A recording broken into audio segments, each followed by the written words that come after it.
Top of the morning to everybody. Okay, this is going to be a little weird because you're not seeing my computer screen. Today you are going to see the first couple of items on the menu on this Panasonic AG-HPX370P. It's a P2 camera. I've shown it to you before. It's a pretty nice camera, but what I want to show you is the top two items in the menu and just kind of run through them. I'm also capturing the video from the camera as well over SDI, so you're going to see out the window whatever I see out there. Okay, so this will be kind of fun.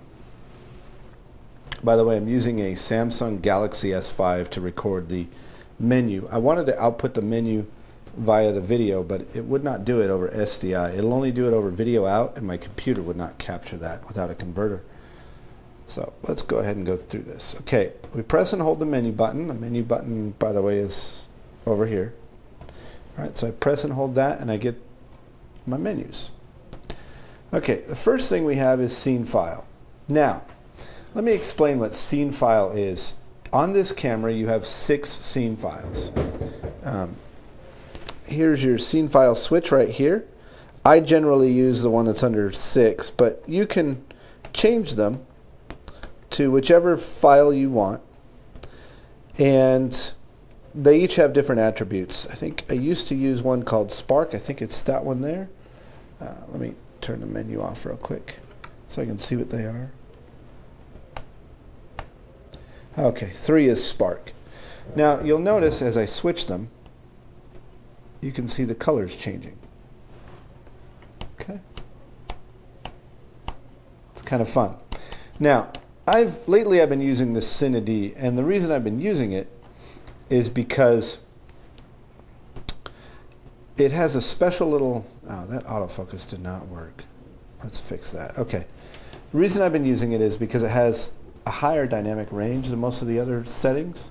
And then I'll go in and do my own color grading, and it tends to give me a nicer image. But if you don't want to do your color grading, you can do your color grading within the camera, and you can see the differences that you get right now. These are the standard settings. Now let's say I wanted to change them. So if I wanted to change them, I would hit my menu button, bring up my menu, and I'd go into the first one, scene file. Now to activate an item, you use this little wheel right here. Up and down moves the menu up and down, and in causes it to go active. That's like your OK button if you press it in. Okay, load, save, initialize. This allows me to load, save, or initialize my my memory on the scene files. So if I hit initialize, it'll erase all the scene files. Okay, so I don't want to do that. I'm just going to return. Okay, the Synchros Skin has to do with if you're recording not in 60i, if you're recording in a different video setting, like 24p or something, the Synchros Skin will adjust for you. Okay? Detail level. This one is very difficult to see, but basically what it does is as you increase the detail level, you will see the detail, which is the line that outlines hard lines. So along the railing you'll see certain things. According to this, I don't have a lot of recording time. So along the railing you'll see a brighter line. If I bring it down to -7, it'll be very, very soft. Okay, so we'll take it back to 0. That's where it was. V detail level. It's kind of the same thing, but I think it has to do with the brightness areas.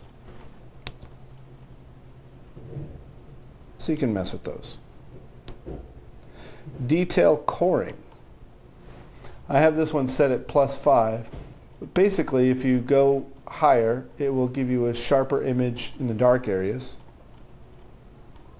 So you can kind of see what it did in there. Chroma level. This is the amount of color. Chroma is color. So you can see if I bring it down, it loses color. Bring it up, it has more color.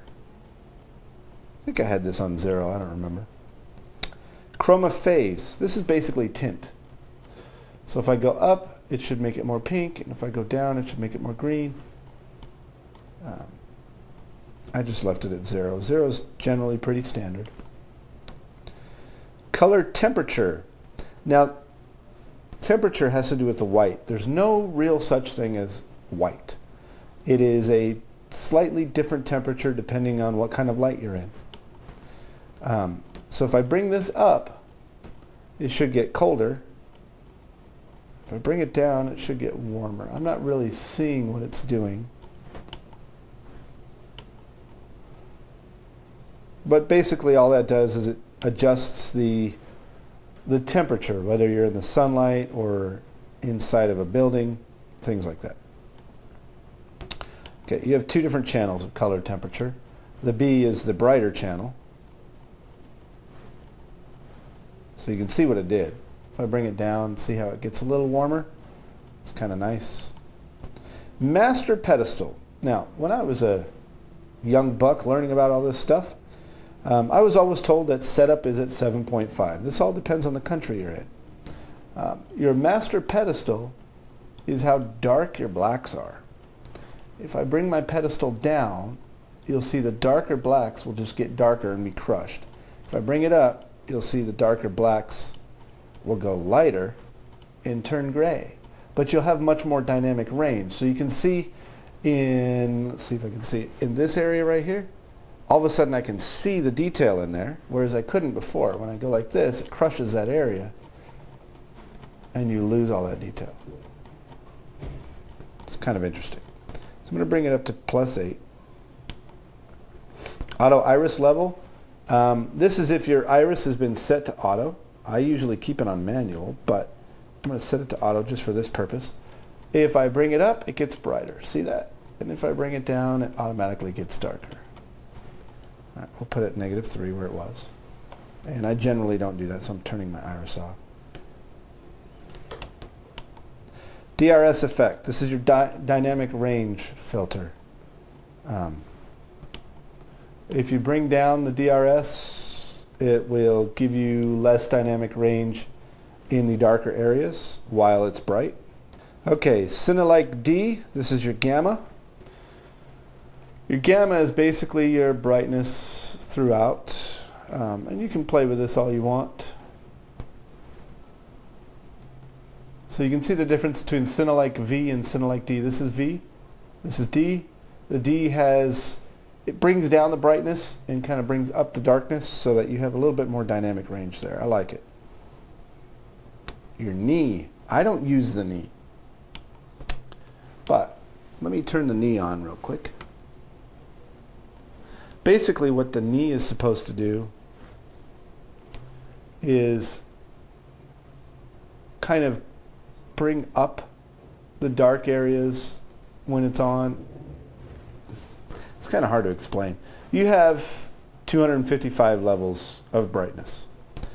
And what the knee will do is crush the high levels to kind of bring up the darker areas when it needs to. If I turn the knee off, you don't really see anything in there that it's doing, but supposedly that's what it's doing. It's going to crush the high levels to bring the dark ones up a little bit more. Okay. I generally leave it off anyway. Matrix.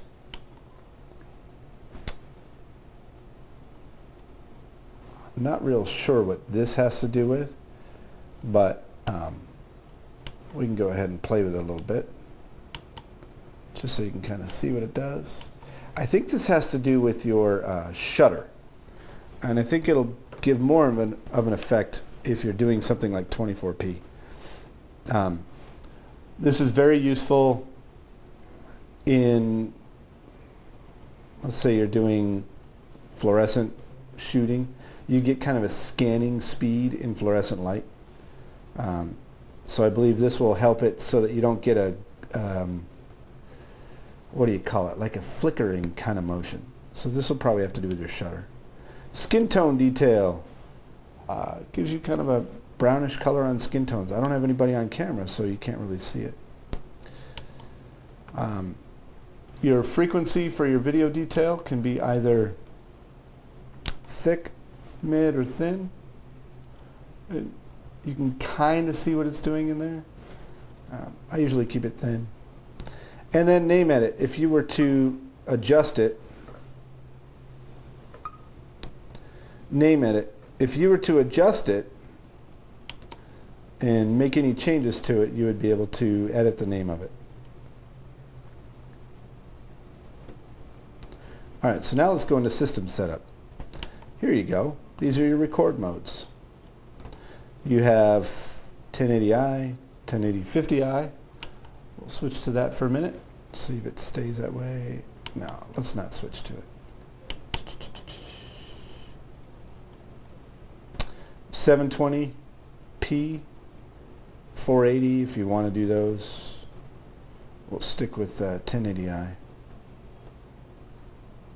If you have another device hooked up, you can select a different device to make your record signal. But right now, since it's the camera only, there's nothing hooked up to it. That's what I get. Record format. Even though I'm shooting 1080i, I can do 30p, 24p. This is what 24p looks like. Hopefully it doesn't kill my recording. Kind of fun. I actually have some other samples, so I'll show you those other samples of the 24p and the 30i and stuff. Camera mode. If you were shooting a different version, you can see it changes to 24p, 24 or 30pn, so on and so forth. Scan reverse. If you're shooting an interlaced format, you can have it reverse the scan and do the upper field first instead of the lower field, depending on how you want it. Aspect conversion. This has to do with if you change your camera mode to standard definition, 525. I don't want to do that right now because it will kill my recording, but basically you have three versions. You have squeeze, letterbox, and side crop. And what squeeze will do, you're always shooting in like this 16:9 format. So what squeeze will do is it will take the sides like this and squeeze them in. Okay? That's good if you are going to shoot an anamorphic all the time. It's okay. That's what some of our news people used to do when they were shooting in standard definition. Okay, the next option is letterbox. And basically what it'll do is it'll make a full frame screen all the way out like this, up here and all the way along the top here. So you'll get two black bars here and here that will create a letterbox version. So it'll fit your 16:9 version here in the middle with some black bars on the top and the bottom. And that's what it does. Okay, the next option on that is side crop, and that's usually what I like. What it does is, see these two white lines here? It cuts it off right here at these two lines. And by doing that, it fits your full screen 4:3 inside this smaller area, and so everything within here is recorded. And that's how it works. Setup. You have two options, Japanese version or ours. We generally use 7.5%, and that's what the setup is. It's the same as the pedestal and the other thing, but your pedestal is going to be a little bit different than your setup. PC mode select. You have USB host and USB device. Host allows you to send items to like a thumb drive or something like that. Device allows you to send it to the PC. And you can turn your PC mode on. We're not going to do that. All right, so those are the first two menu items. I'll go through some more later on, and we'll deal with it. And there's some pretty cool things in here. And then I'll also show you the other advanced menu as well, so we can go through some of those options. All right, so thank you very much for watching.